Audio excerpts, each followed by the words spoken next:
Rives, you're on. Hey, everybody. Hello. Good morning, good afternoon, good evening, as usual. I have to say all of that because, as usual, I am transfixed by the attendee list on Zoom, watching everybody file in. You guys always file in alphabetical order. So shout out to the J's right now, to John and Jim and Jemima, Jivesh, Jumpa. I can't wait to see who comes in from the second half of the alphabet. Welcome to another installment of the TEDxGateway webinar. The theme is Times Have Changed. And since times changed so much a couple months ago, we've been bringing thought leaders and people with compelling ideas into your living rooms or wherever it is that you watch. Actually, we were realizing last week that very few of us watch these things wearing shoes. Chappals don't count. I'm not wearing any.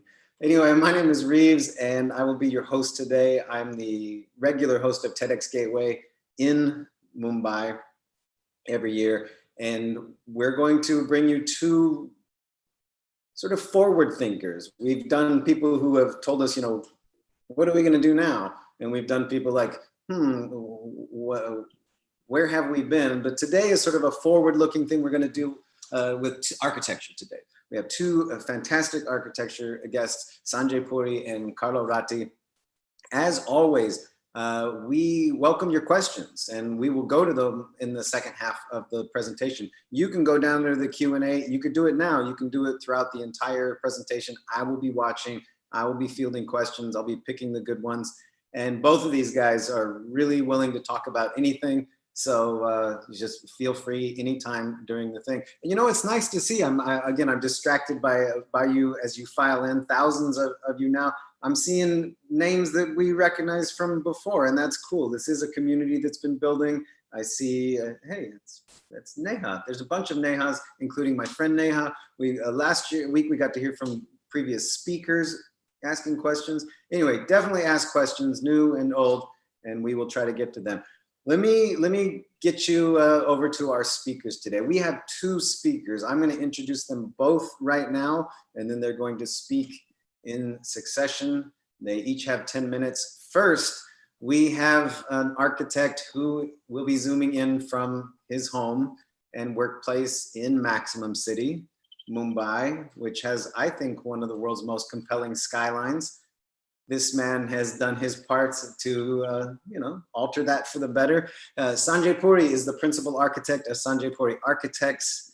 He has projects everywhere. This man and his firm have changed the skylines and the shorelines and the living spaces in the Middle East and North America and Europe. And there, of course, in my adopted country of India. After Sanjay, we will hear from Carlo Ratti. Carlo will be zooming in from Italy, where he is originally from. He actually weathered COVID in my country, the United States. He is a architect and engineer professor at MIT. He's the head of the Sensible City Lab. His stuff has appeared all over the place, Venice Biennale and Metropolitan Museum of Art, London Science Museum. He is now on the World Economic Forum's Global Future Council on Cities and Urbanization. So we will hear first from Sanjay Puri and then from Carlo Ratti. Ladies and gentlemen, please welcome both of these folks. Initially, over to you, Sanjay Puri.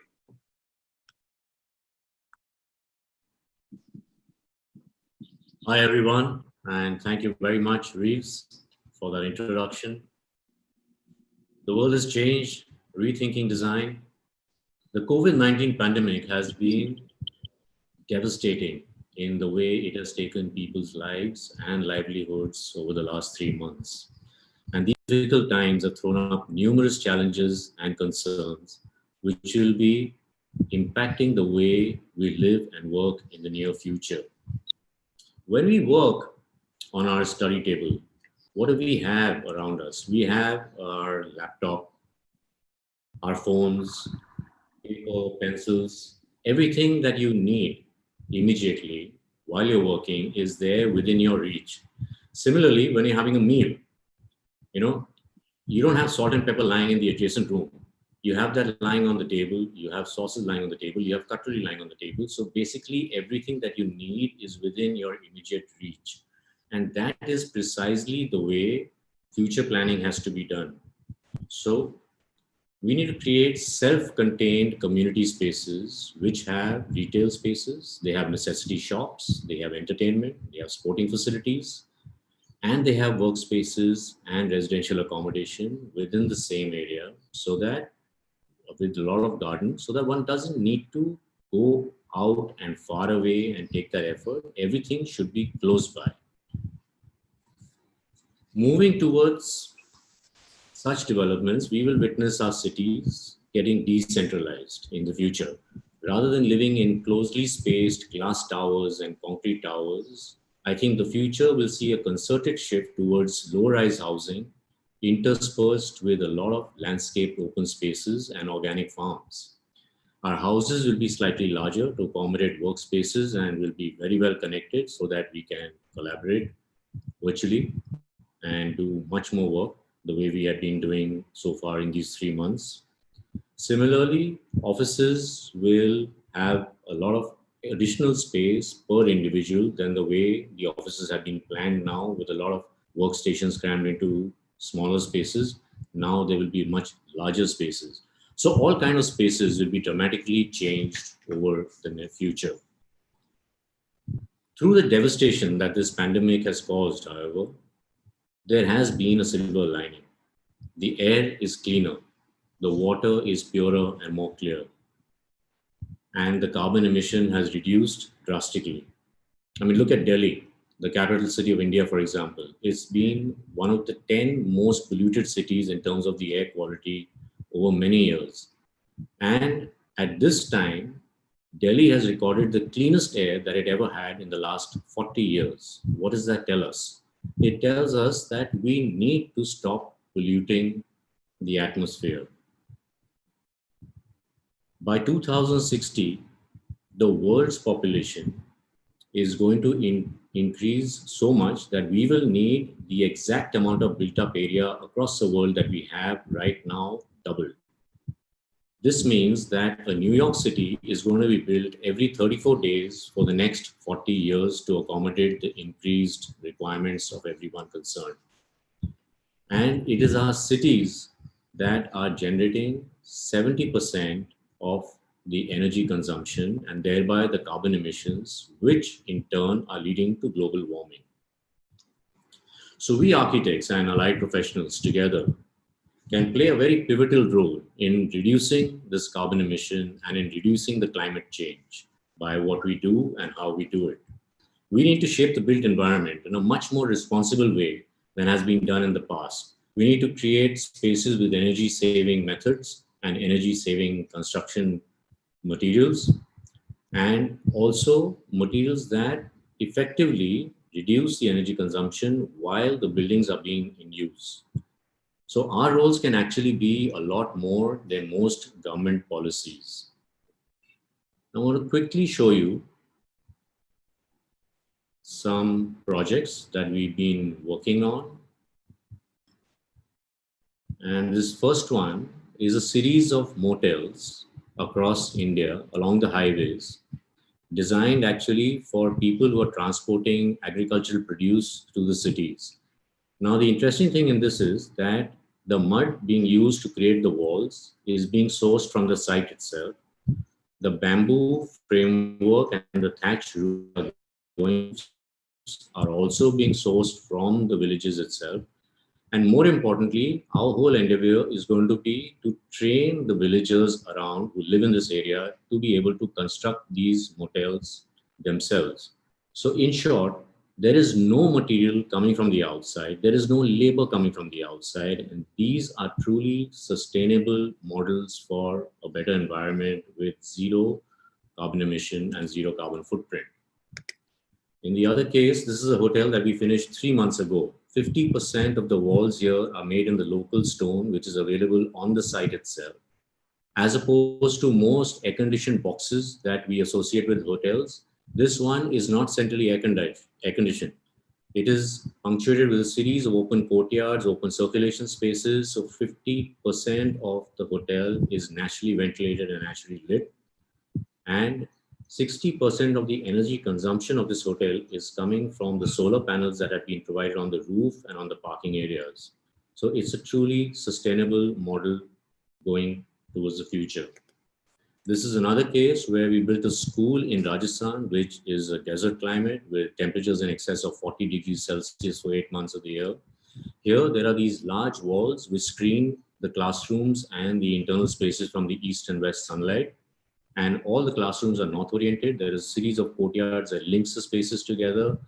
And again, this entire school is naturally ventilated and naturally lit throughout the year. And this project is actually a small part of a 100-acre township. And this is an overview of the entire township where over 100 acres, we provided a self-sustained community. And in fact, I was speaking to one of these people just day before who lives here. There are 3,000 families living here. And for them, life did not change in the 3 months of the pandemic, simply because everything they need, from a hospital to a school to a club to recreation facilities and shopping for groceries, is all available within walking distance across landscape spaces. 90% of the site is under landscape spaces and only 10% is in roads. And this is a community center that we are building within the same site where there's a natural depression, and the contours of the site are being used to create step seating areas as a community space. And the club and recreational facilities are being planned along these contours. All of it is being built in the local sandstone that is available on site. And this water will not only act as a reservoir for the entire township that is living here, it will also recycle. It will be used for rainwater harvesting, and it substantiates the water supply required for the whole township of 3,000 families. Coming to something that is really small, this is a small house which has been created with a series of screens with north orientation and passive cooling, which has been amplified by the way courtyards and open spaces are interspersed with the built spaces within the entire house. The interesting aspect is that this house has a 15-degree difference from the outside to the inside, again, very relevant in temperature, which is 40 degrees Celsius in the summer months. And this last project is a university that is being constructed right now, where the entire roof is landscape. It's got courtyards which are interspersed throughout the built form so that all the natural light is indirect, and the entire student population of 2,500 students can actually come together on the roof of this university as an open auditorium space for events.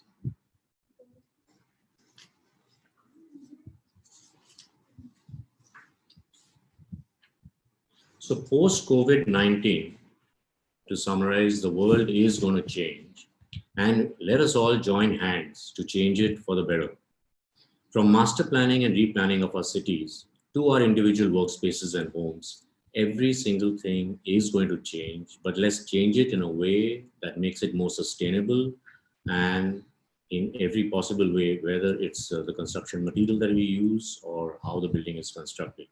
We need to rethink, reuse, recycle, and rebuild towards a better world, reversing the global warming and replenishing the earth. So that was it. And I would like to hand over this now to Carlo for his views on the way forward. Carlo, over to you.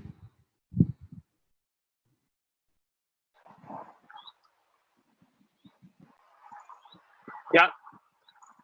Well, thanks a lot for all of this, and great being with all of you today. So I wanted to start from the same point about how is the world of architecture, about offices and homes, going to change post-COVID. Now, I would take a slightly different stance, however, also for the sake of the discussion. Now, I don't think we will need bigger offices tomorrow. I think we might need smaller offices. And actually, some people think we might not require offices at all. You might have heard that Twitter, no longer than a couple of weeks ago, decided, announced that all their employees will be able to work from home forever. And the same has been happening at many other companies around the world. Facebook says something similar, even if with a slightly longer time frame. So, are we going to need offices at all tomorrow? If we don't need offices anymore, we could actually save a huge amount of real estate, and that real estate costs a fortune to build, to maintain, to heat. If you look at all the energy that goes into cities, we just heard it before, the cities are consuming a huge amount of the energy we use on the planet, and out of that energy, around 50%, it depends on the countries, goes into buildings. So imagine we could get rid of offices for the sake of discussion. Many people in my sector, many architects, many engineers, many developers would not be too happy about that. But still, that would be the consequence of some of the things we've been hearing over the past few weeks. Well, take that as an assumption, but I believe actually that that is not going to be the case, but we will still need some physical space, but we might actually downsize. But let me tell you first why I think that we cannot just all connect via Zoom and Skype or whatever via video conferencing, and that is part of some research we've been doing at MIT on the MIT campus. Now, on the MIT campus, we've been studying for a number of years connectivity, how people connect on campus, how people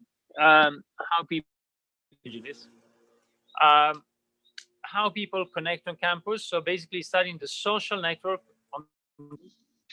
and we've been looking at how this changed following COVID. And it's been very, very interesting, the fact that basically we had a condition before closing the campus where people would meet in physical space and then also connect in digital space. And now we got the condition, because the campus has been shut down, that we only connect in digital space. And what we've been discovering is actually very interesting. Now, this is not published yet, so it's still like preliminary. We need to go through peer review, but I'll share with you for the first time some of the initial findings. Before that, however, just a couple of things about how we build our social networks. Take each of us. We are connected with a number of friends, with a number of people we connect with, in our network. And those links are usually considered two types. Some links are called strong links. Strong links are the links where usually I connect with a person, and that person is person A, and I connect with person B, and person A and person B are also connected with each other. So basically that means we create a triangle. And then we got weak links. Weak links, I know somebody, and usually that person doesn't know any other of my friends. And so that person usually is a bridge to another community, to people who think in a different way. So that is what is called weak links. Now, it was found many years ago, in particular by a well-known sociologist called Granovetter in 1973, that basically weak links are very strong, are very important. Weak links is where a lot of information flows in our network.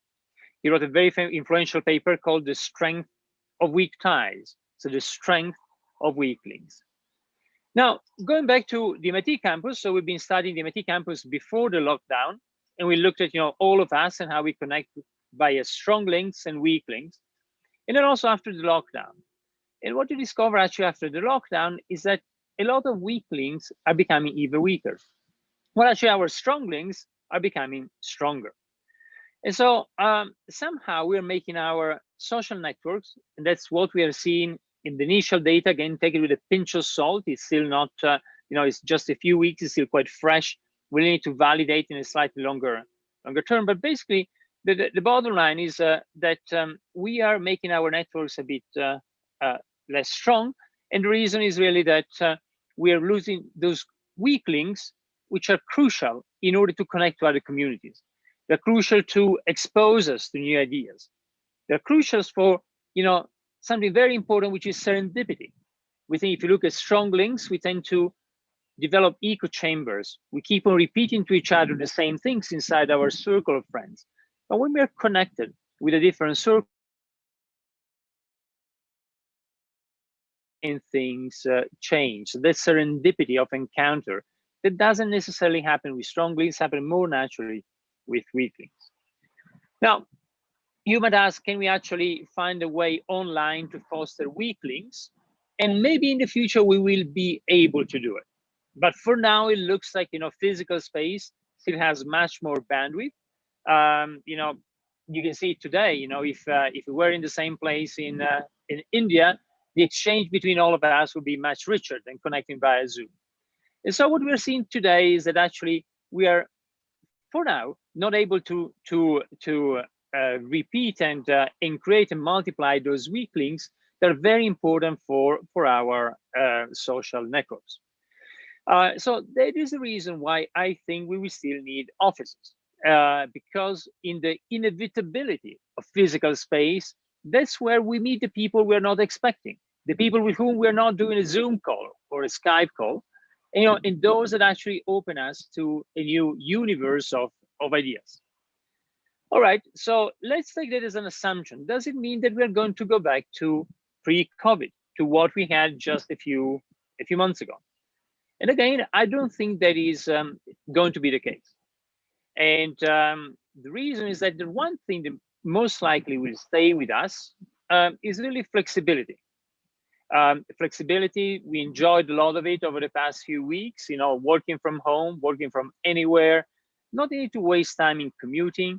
Many people finding, that they could be much more productive if you just take back, regain ownership of those 2 hours per day. In some cases, 3 hours per day, 3 hours per day. It depends. That usually you will spend just commuting before, a lot of wasted time. So that flexibility is probably going to stay with us. So if you combine these two hypotheses, the first one that we need still physical office space, but the second one that we will not give up easily the flexibility we enjoyed over the past few months, I think then we can think about a new model for working. I don't think it's a place where we have much more square meters, square footage per person, but I think it's probably the opposite, a place that thanks to hot desking, we can go less at the office, maybe just 1, 2, or 3 days per week. You can spend more time working from another place, from a holiday home, from home itself.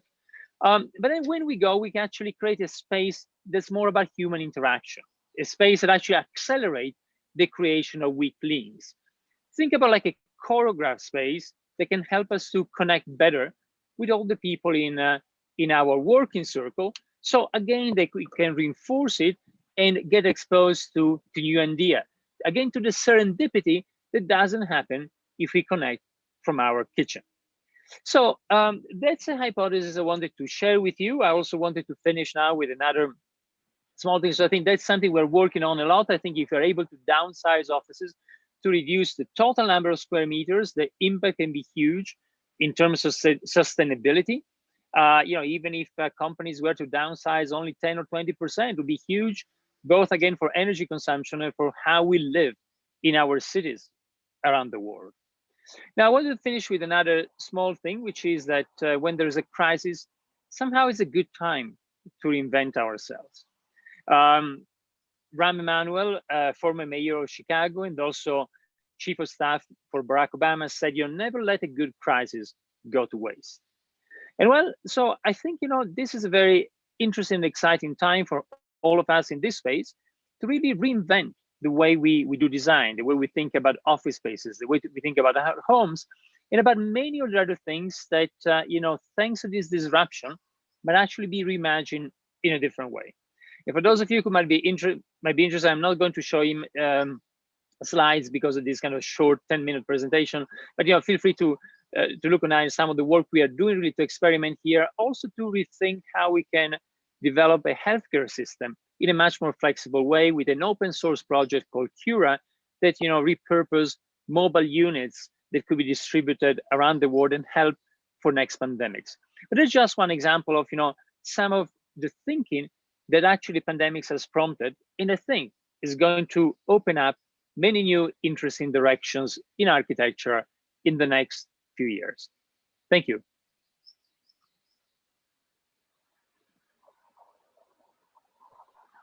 Thank you both. Thank you both.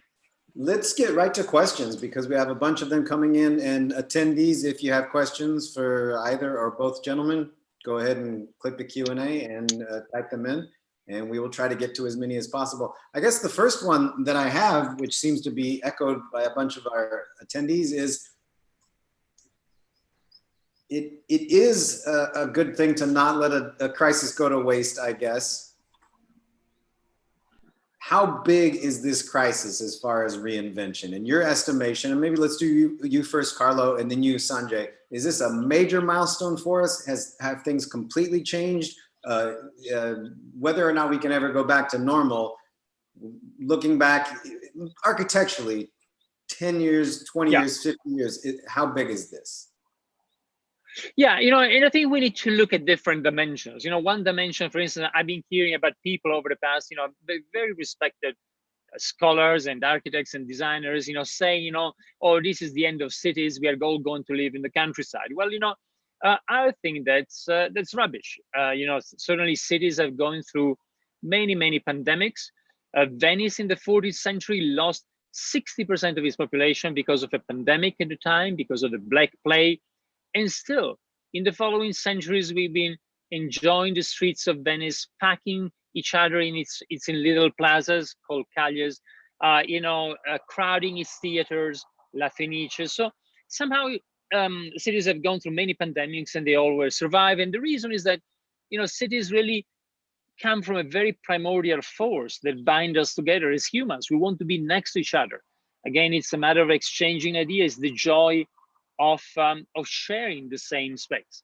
And so the first thing is, if you look at that, I don't think that some of these kind of apocalyptic forecasts that we've read about over the past few weeks and months will become reality. So from this point of view, I don't think the change is going to be huge. But from other dimensions, I think it's going to be significant, and in particular about the way of living and working. And what I would say is, as we were saying before, even if 10 or 20% of real estate that's dedicated to offices in New York were to be given up by companies, because companies were to downsize, also maybe partially also because of the economic crisis, that would be a huge change.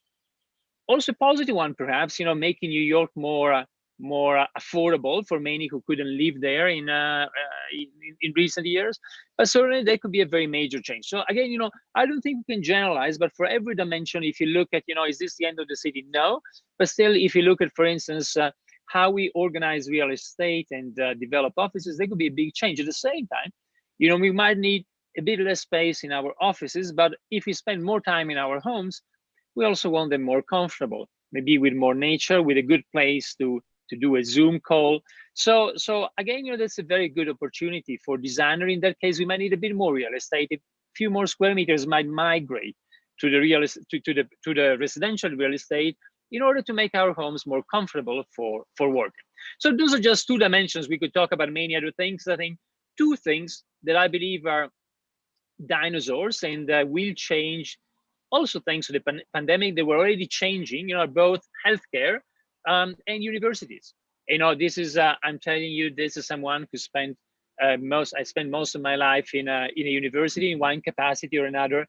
But I think the model we have today still dates back from Bologna in the year 1000, and then was refined by Oxbridge in the UK and so on. I think, now, especially with the push from students who are asking to get their money back in the United States, again, because they cannot go on campus, I think we'll see an acceleration of some changes that we were already seeing before. Anyway, I'll stop here, but I think, again, it depends on which dimension, which vector we're looking at. Sanjay, same question to you. How big is this? So I think it's really big. This is going to prove to be the catalyst in the way we work and live from now onwards.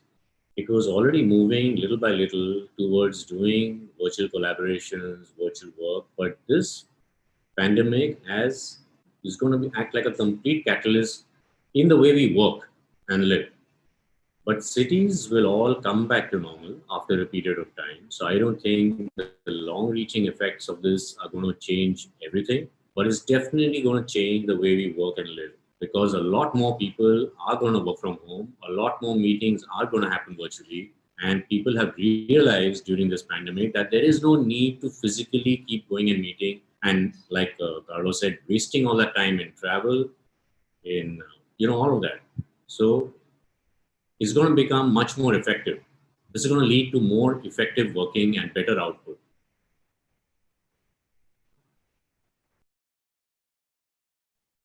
Thank you. I'm looking at these questions. Thanks, attendees, for sending these in.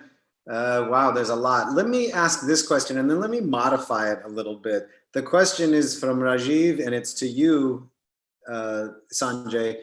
If you want to design Mumbai city today, what would your ideas and priority be? And then let me throw it to you after that, Carlo, and ask you the same thing, but with Venezia, La Serenissima, Venice, like you just mentioned, has changed a lot, but there's not any more space. They're not building any more of it. I lived there for a semester actually, and I can't imagine it without thinking of the crowds. So let's give you both huge projects, or maybe just mention one thing in particular would change. Sanjay, how are you going to redesign Mumbai? And Carlo, after that, how are you going to redesign Venezia?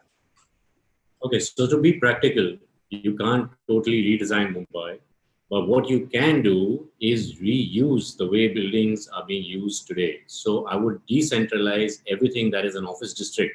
I mean, those of you who know Mumbai, there is an office district which was there in Nariman Point. The new one is in a place called Bandra Kurla, which is the center of Bombay.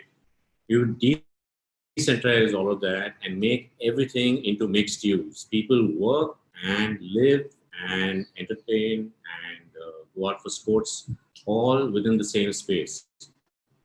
So there would be the entire city would be this huge series of mixed use developments where everything is self-sufficient. Yes, you go to another one where you really need to, or maybe that's once in a month. But for everything that you need in your daily life, from work to healthcare, is all together within like a maximum of 500 meter radius. That's the way I would do it.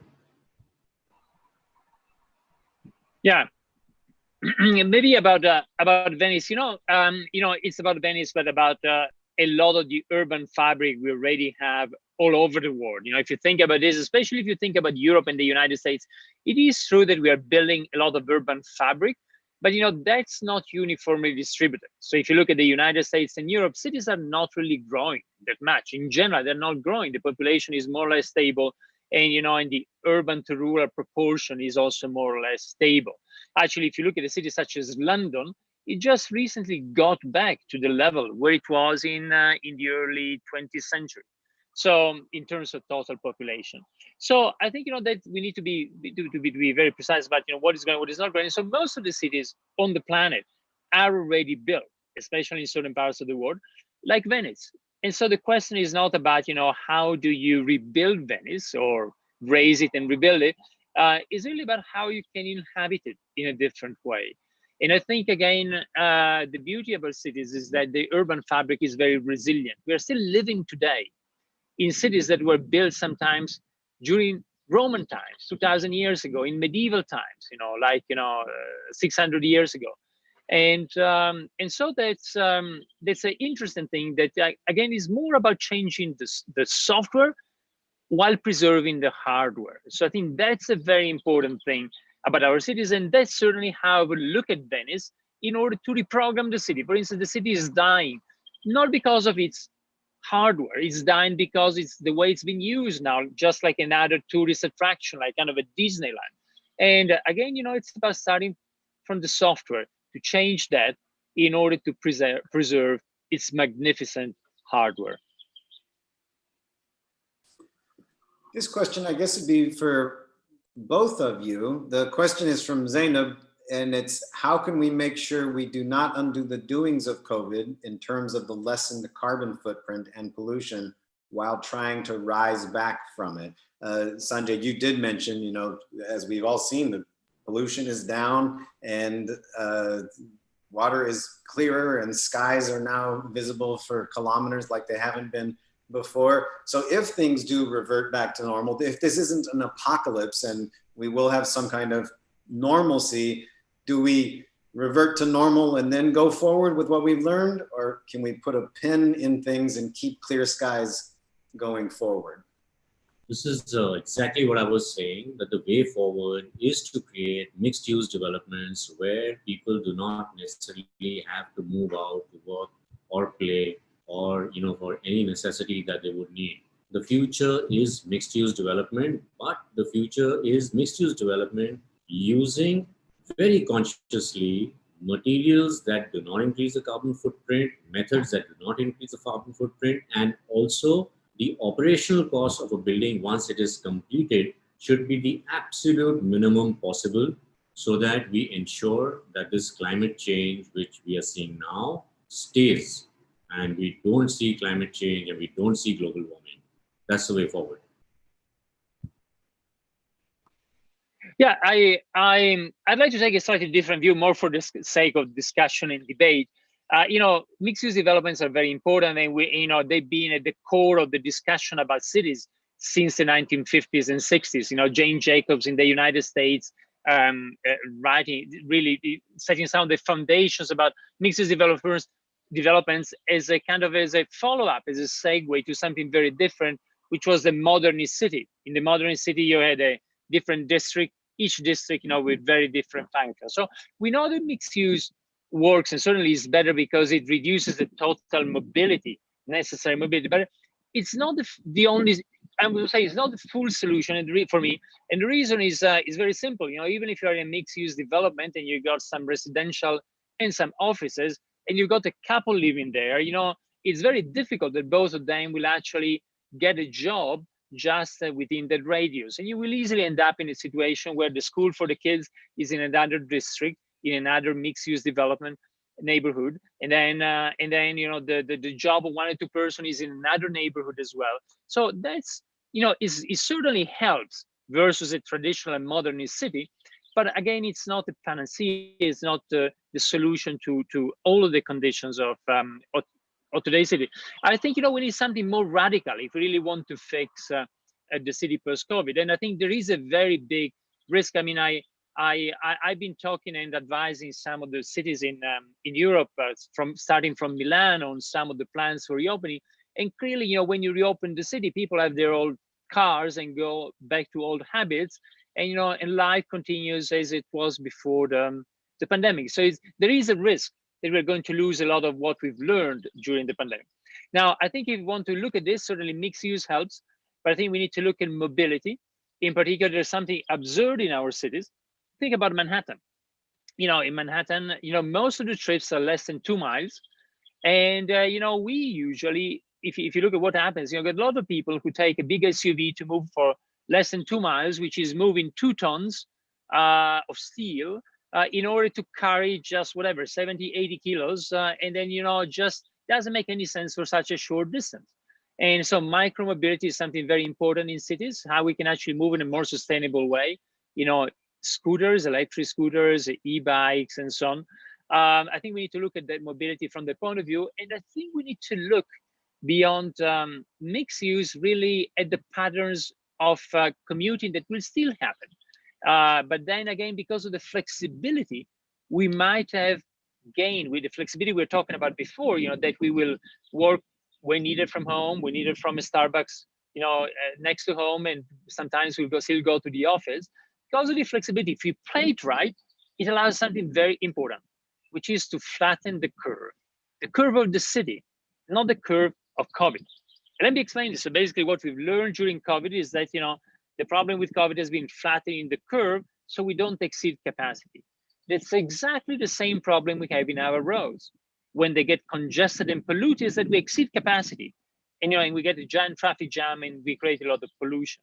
But if we're able to reschedule the city, to schedule our movement, then we still need to move in the city, even if it is all little neighborhoods with everything we need.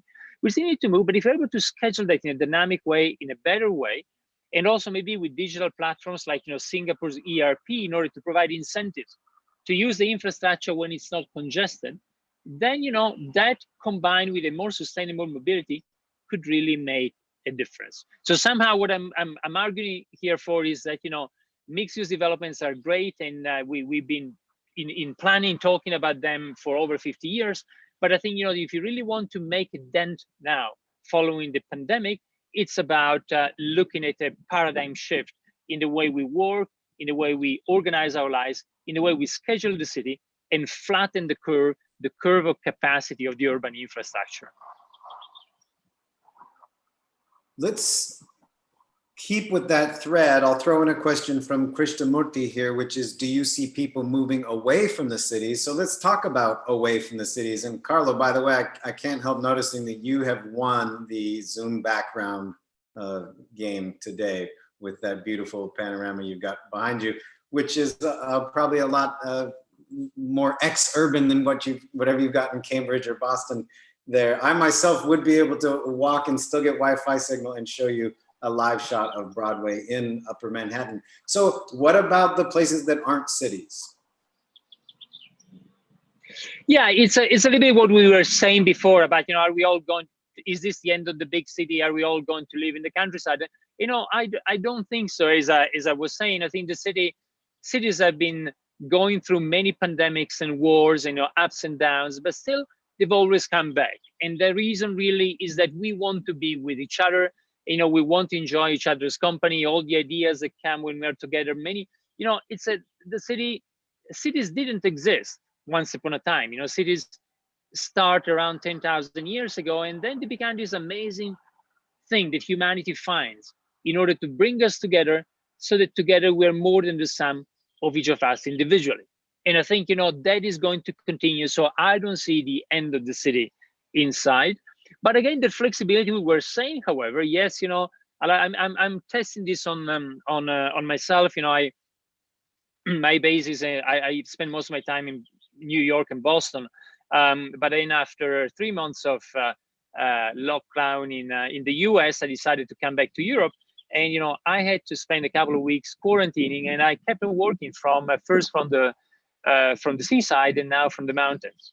And so again, a few things need to be fixed. Probably I would have designed the place in a different way to be more conducive to. But with a few adjustments, that becomes this flexibility can really be much very, very interesting. I can spend probably 3 days per week here, and then go down to the office half of the time. I would go back to the office before. By the way, one quick thing: we've had Skypes forever, for many, many years. The difference here is not about Zoom, which works as bad as Skype. I think we saw it before when I couldn't connect with my computer. But the point is about social acceptance of doing a video conference. Many of us have done too many times, just travel across the planet just for a 2-hour meeting and going back to New York the following day. That's nuts. But we had to do it because otherwise the project wouldn't happen, or we are forced because of social norms. Those norms are changing, and I think that change is what's creating the flexibility, which I think is going to help us in terms of lifestyle, and the planet in terms of sustainability and consumption.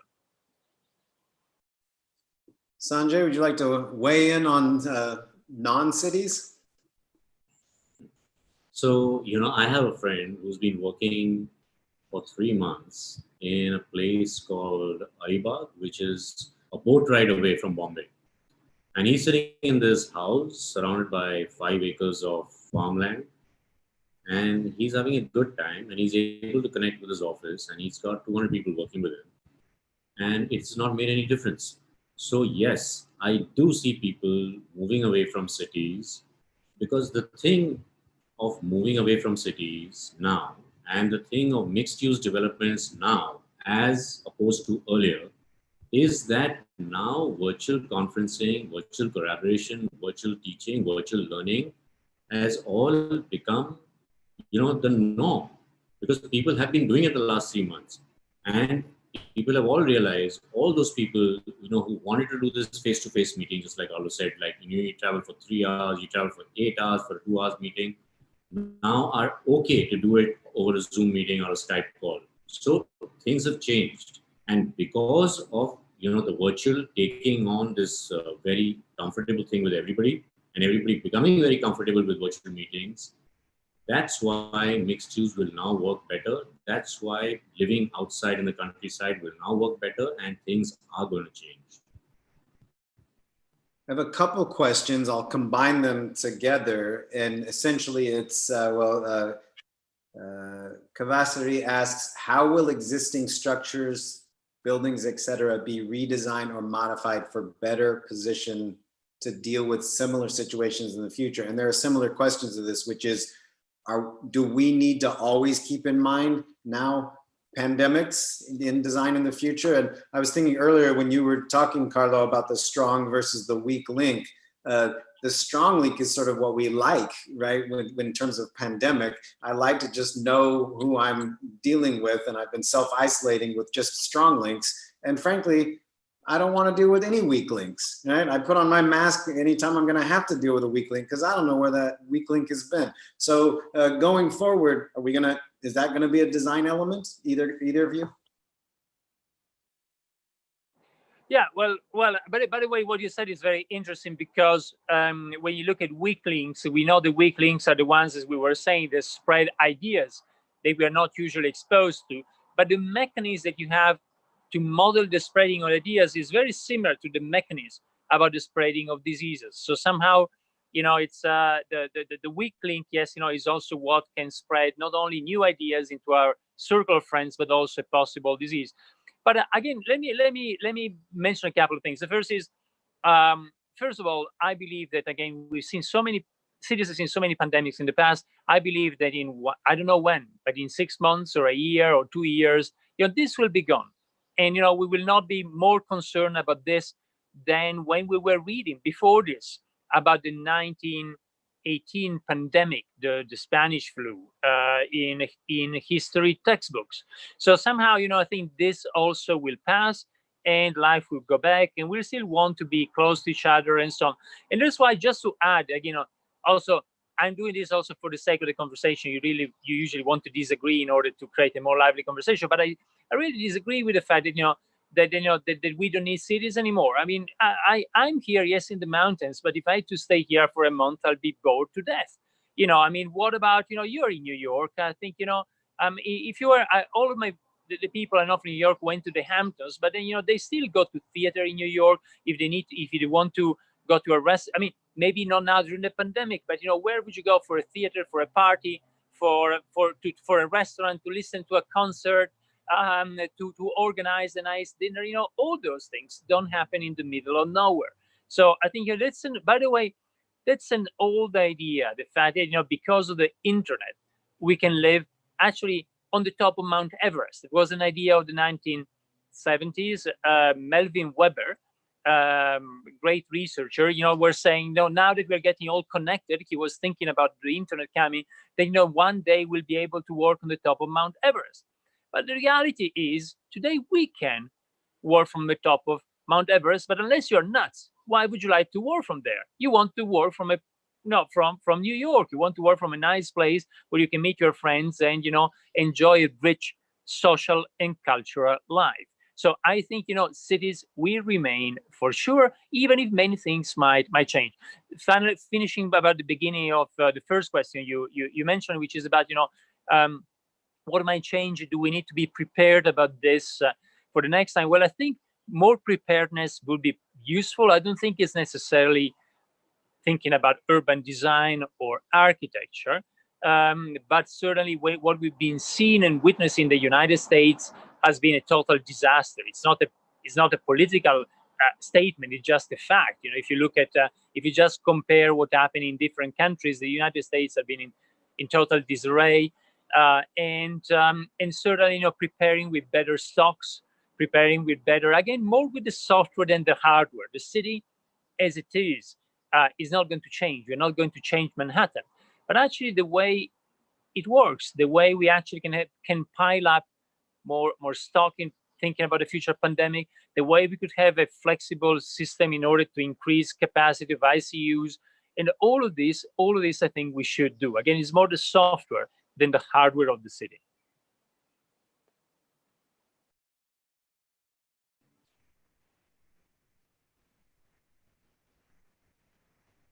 So I think the question was about remodeling buildings, and I think that is going to happen in the future. A lot of buildings are going to be remodeled to be able to be reused properly. There are a number of examples all across the world which have already been done. Post office has become a museum, so many. So buildings will be remodeled, and they will have a mix of things, and people are going to consciously make an effort to reduce energy consumption in whichever way it is possible towards creating a more sustainable future and reducing global warming eventually. We've got time for one more question, and we don't have a lot of time, so I'd like you to keep it to sort of just some very punchy and direct words of advice, really. We have a bunch of questions from, looks like, students, young architects, aspiring architects. Yeah, a bunch of questions. Let me just combine them together, I guess, in the proper sort of a valedictory way that we've been seeing in the last month. Advice for architects going forward. Sanjay, you first, and then we'll have you wrap it up, Carlo.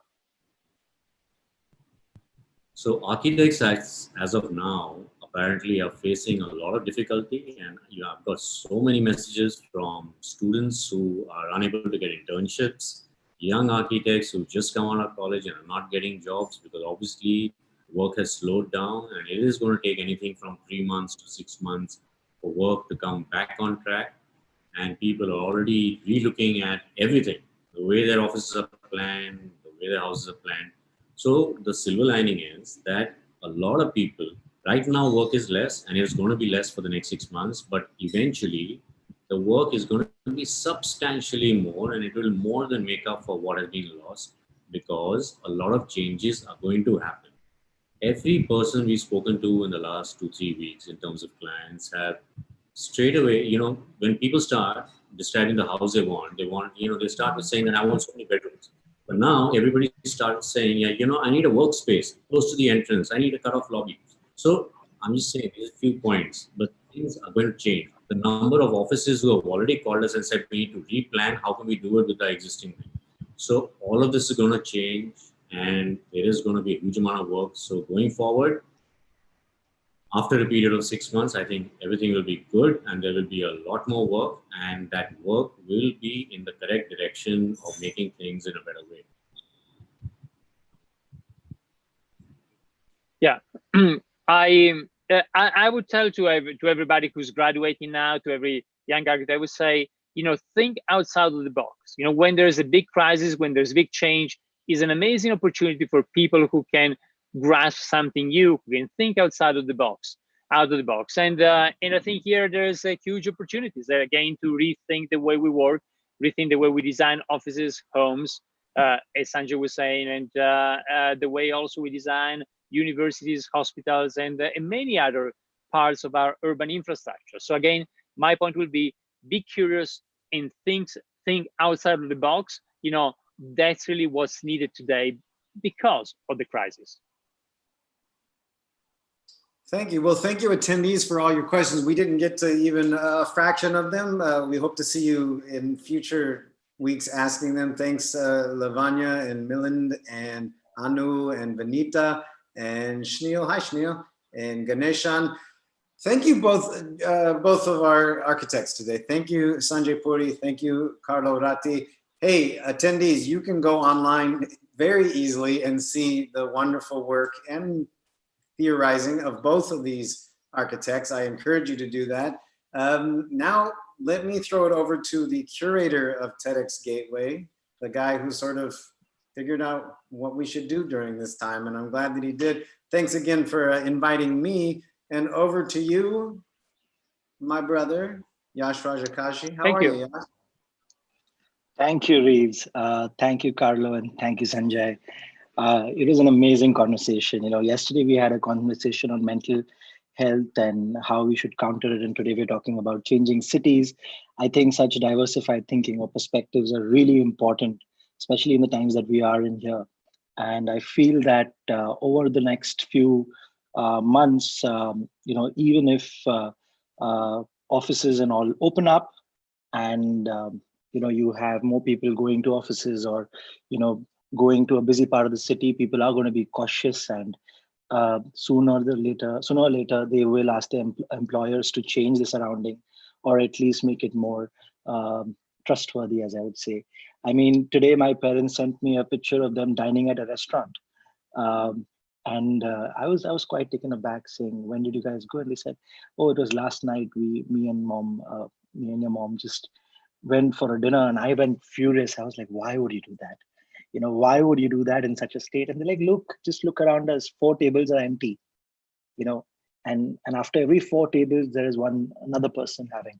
Things like that will probably, change over time. Restaurants will change, spaces will change, offices will change, our home will change. And it was really insightful for Carlo and Sanjay to take time out and define that change for us.